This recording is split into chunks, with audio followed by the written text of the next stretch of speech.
Okay. Welcome back to Glenn's Comic Corner Classics That's Non-Classics.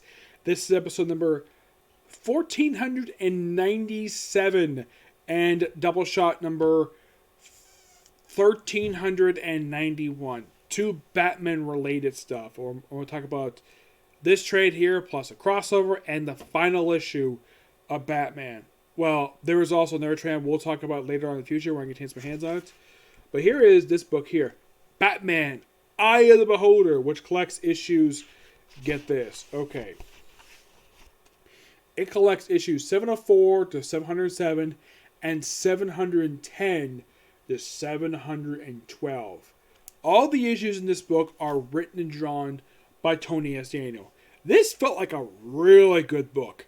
There's occasional appearances in here by the Bruce Wayne Batman, who pops up for a couple issues here and there. Mostly, but this is Dick Grayson's book as Batman.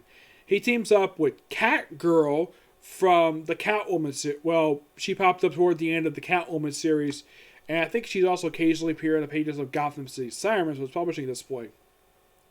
And she appeared just for the Eye of the Beholder stuff. We also have guest appearance by I-Chang. Yes, I-Chang. As in the character who taught Wonder Woman martial arts from the late 70s. Yeah, he pops up in here too. And this book is just so fun. Yes, it feels like a really good Batman book. I thoroughly enjoy this. Eye of the Beholder, aside from, the guest appearances by various characters, we have Dick Grayson, Batman, Damian and Robin, and here's Catgirl, who, of course, Dick Grayson and Bruce Wayne do not approve of. And they find a character known as the Butcher. Yep, and here he is, the Bruce Wayne Batman. And if you're curious, though, what is up with the logo? Oh, okay, there is an explanation for this. When Bruce Wayne came back, he started Batman Inc. And he decided to adapt this very costume. A costume he was sport for over a year. But here's something quite interesting, though. He would bring his costume back for Convergence. Yeah, seriously, he brought this back for Convergence. Yep, and that was the last time anybody saw this costume. Yep, there's a brief guest appearance in here by Selena Kyle, who pops up a good chunk of this book. Yes. And the best way to describe basically the story arc of 704, 707, it's basically Batman deal with Chinese stuff. Yes. But it is so freaking good. Here's I-Chang! Yes, I-Chang! Who actually made an appearance in new Superman book. Yep.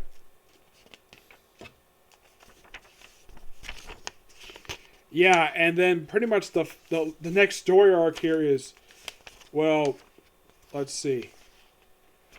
We also have appearance by, get this, the Riddler and a woman named Enigma, who apparently is his daughter. And you're probably asking, Nick, what the heck is up with Riddler's hair? Well, it was something he was sporting prior to Flashpoint. Yeah, this woman claims to be his daughter. Yeah, they play a small role in the very next story arc. Oh yeah, and here is the new director of Arkham Asylum, Dr. Alicia Skinner. You're probably thinking, okay, what about Dr. Jeremy Arkham? Well, he got removed thanks to being deemed insane. And here's Catwoman. Yep, Catwoman. Seemed at the start of it, he didn't like the fact that Catgirl was here. But then later on, basically became to accept her as sort of a part of the Batman family. Mm-hmm.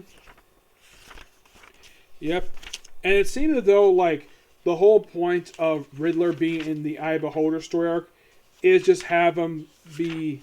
It just set up the pieces story arc, which was the last official story arc of this book. Well, there was a standalone that came right after this, but...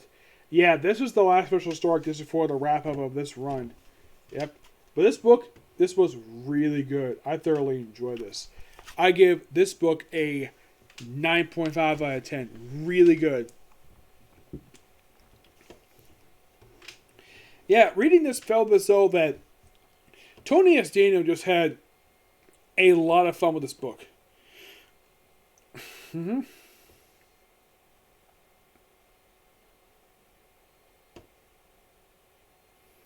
All right, now I'm going to discuss a crossover. Which now here's the thing: I can't get the trade, so I'm reviewing the individual issues of this crossover.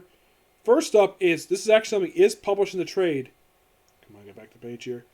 We have the Azrael issues that basically serve as the prelude to this crossover called Judgment Gotham. It's a 4-part crossover from Batman 708, 709, and the 22nd issues of Red Robin and Gotham City Sirens.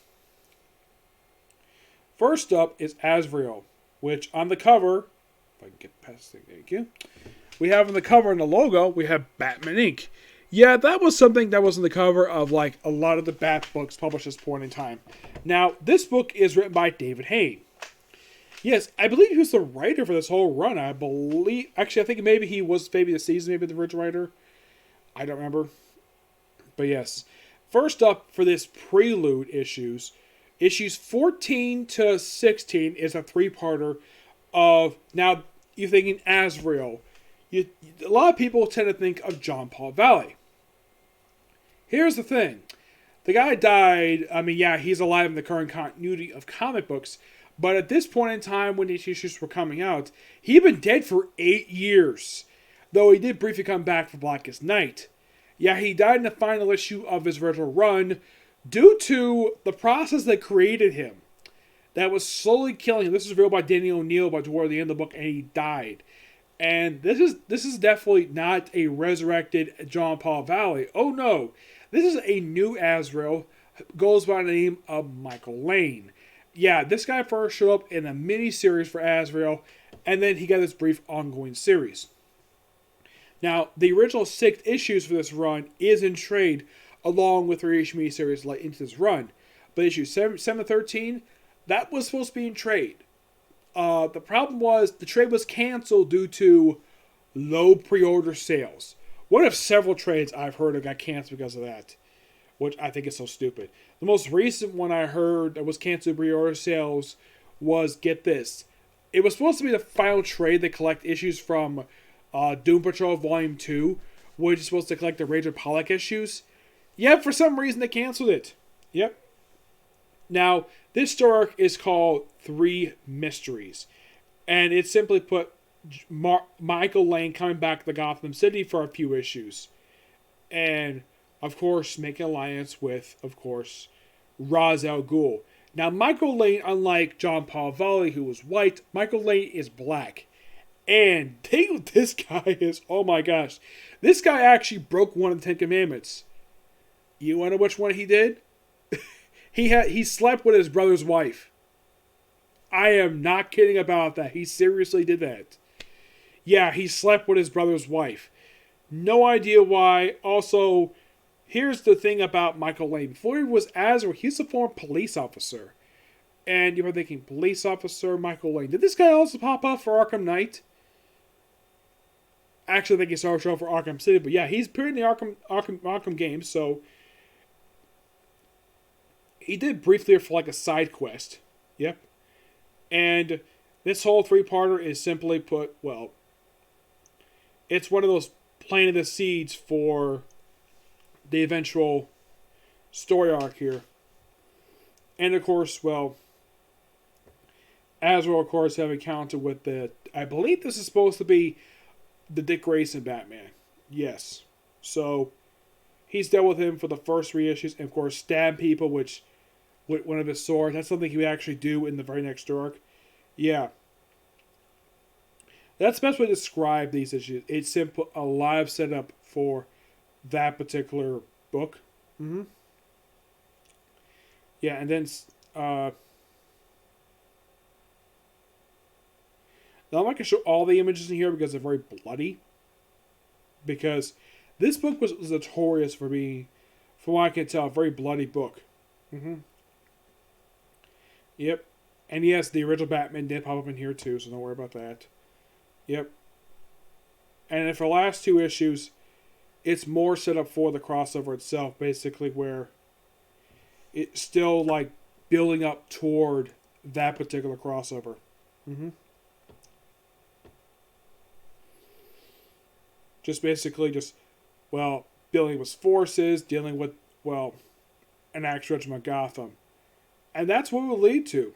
Mm-hmm. And now we can talk about the crossover itself. First up, we have Part 1. Issue 708 of Batman, done by David Hayne. Artwork by Gillian March. Now, David Hayne does not do the entire crossover. He just does the opening issue, and the last issue. And simply put, he's just trying to erase the sins of various people. And Batman 708 is apparently just trying to erase the sin of Dick Grayson. Who Dick Grayson's got this scar mark on his chest for being stabbed, creating this bat-shaped scar in his chest. And we have this Crusader now going frickin' nuts. He basically has got a cross scar on his face, and he's got no nose. Yeah. And it's mostly just Batman, Catwoman, and Red Robin teaming up to take this guy down. And that's the whole point of this crossover. These three team up to take on, this big, epic mini event, per se. Mm-hmm. Yeah, it's a mini event. Now, of course, then we continue with Red Robin, number 22, done by Fabian Nicieza, artwork by Freddie Williams. Yep. Oh, yeah, in this story, he gets stabbed, too. He becomes second person, gets stabbed.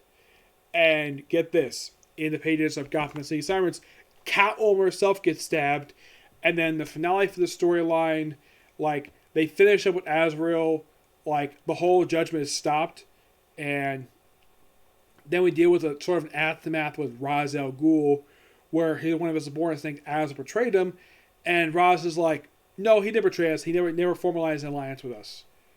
And does it lead anywhere? Nope, because the relaunch happened not long after this.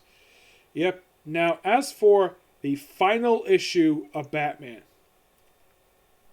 Yep. Oh, in case you're curious, though, who wrote Gotham City Sirens? Because mostly a lot of the time was Paul Dini writing the book. This book is done by Peter Calloway and Andreas Laguru. I think that's how you pronounce the person's name. Mm-hmm.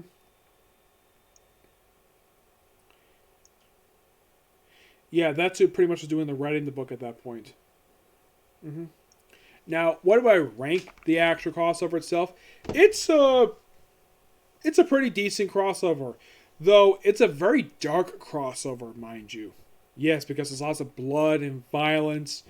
And probably by far one of the most violent crossovers in the history of Batman comics. And here's the thing. Not long after this crossover wrapped up, we had the Flash relaunch. Alright, now to close of this video, I will discuss the final issue ever released for Batman Volume 1, Batman 713. And here's the cover. Oh, and here's the thing though about this issue.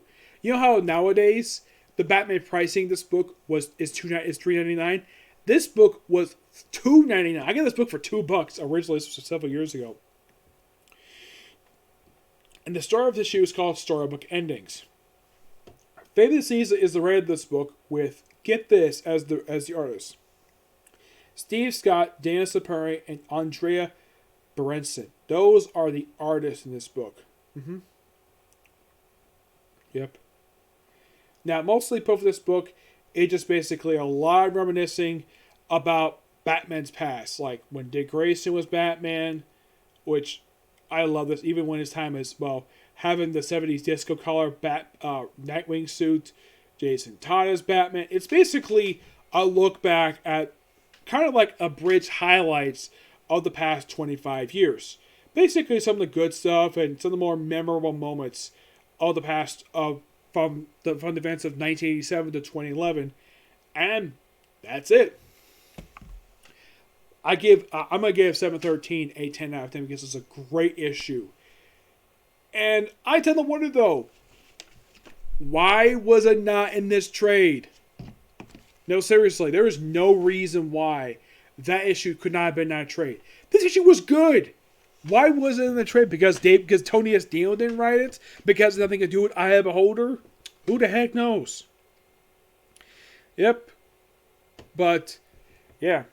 that's going to be pretty much it. Now, here's the thing. Thanks to viewing, well, this story arc here and, of course, Long Shadows, there's roughly, like, for Batman, not much stuff left to go for Batman. Now, basically, here's the thing. I reviewed most of the stuff released since 2001.